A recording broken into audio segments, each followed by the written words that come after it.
As a consequence of the measures taken by the Reserve Bank and the banks themselves, I must mention here, the Indian banking system has remained resilient and has not been affected adversely by the recent sparks of financial instability seen in some advanced economies. This also comes out clearly in our recent stress test results.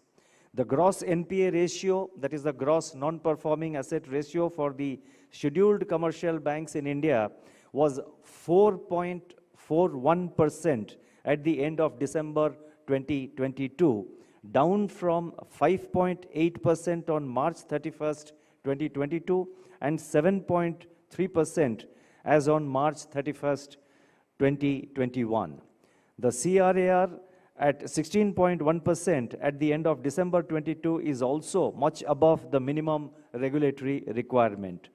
Macro stress tests for credit risk indicate that scheduled commercial banks would be able to comply with the minimum capital requirements even under severe stress situations. Nevertheless, recent events in the banking landscape of the United States and Europe suggest that risks for an individual bank could crop up from segments of its balance sheet which might have been considered relatively safer.